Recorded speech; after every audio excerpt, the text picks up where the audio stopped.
ഭുവനേശ്വരി വെച്ച് വാങ്ങിയതാ, ഒരു മൈസ്ട്രോവിന്റെ കയ്യിന്ന്. ജനറേഷൻസ് പഴക്കമുള്ള പീസാ. കണ്ടപ്പോ ജഗനെ ഓർത്തു, ചോദിച്ച വില കൊടുത്ത് വാങ്ങി. താങ്ക്സ്. മറന്നു തുടങ്ങിയിരിക്കുന്നു. ഇനി പ്രാക്ടീസ് തുടങ്ങണം. എവിടെ സമയം തമ്പുരാന്? ഉത്സവം നടത്തലും അമ്പലം റെനോവേഷനും ഒരുപിടി ജോലികളില്ലേ? അതൊരു സുഖം. സിത്താർ വായനേക്കാളും വലിയ സുഖം പറഞ്ഞറിയിക്കാൻ പറ്റില്ല. ജഗൻ, എനിക്ക് തിരുവാതിരക്കളി ലൈവായിട്ട് കാണണം. ഞാൻ പഠിച്ചിട്ടില്ല. നിർബന്ധമാണെങ്കിൽ ഇന്ന് രാത്രി പഠിച്ചിട്ട് നാളെ കാണിച്ചു തരാം.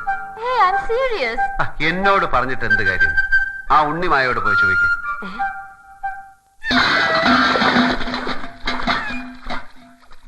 ആരാത്?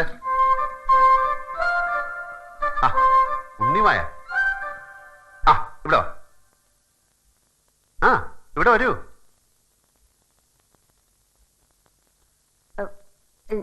ഞാൻ അതുവഴി പോയപ്പോ അറിയാതെ ഒരു കാല് തട്ടി. ഉണ്ണിമായുടെ കാര്യം ജഗനിപ്പോ പറഞ്ഞേ ഉള്ളൂ. ഉണ്ണിമായ, എനിക്ക് തിരുവാതിര കളി കാണാൻ കൊതിയാവുന്നു. ജഗൻ പറയുന്നു ഉണ്ണിമായോട് ചോദിക്കാൻ. ഈ മിഥുനത്തിലോ? തിരുവാതിര ധനൂല. അപ്പൊ വന്നാ കാണാം. അപ്പൊ പോരാ, എനിക്ക് ഇന്ന് കാണണം. ഈ വിളക്കൊക്കെ കത്തിച്ചു വെച്ച് സെറ്റ് മുണ്ടൊക്കെ ഉടുത്ത് നല്ല ഭംഗിയുള്ള കുട്ടികള് ഇങ്ങനെ സ്റ്റൈലായിട്ട്. ഒക്കെ ശരിയാ, പക്ഷെ ധനുമാസം വരെ കാത്തിരിക്കണം. ഓരോന്നിനും ഓരോ നേരം കാലമൊക്കെ ഉണ്ട്. ഇത് ചുമ്മാ ജാടയാണ് കേട്ടോ.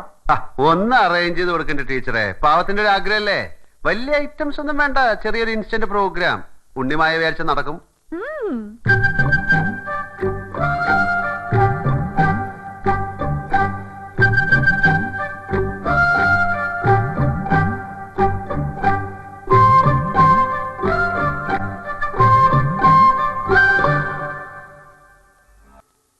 എല്ലാരും പൊയ്ക്കോളൂ, അത്രയും മതി.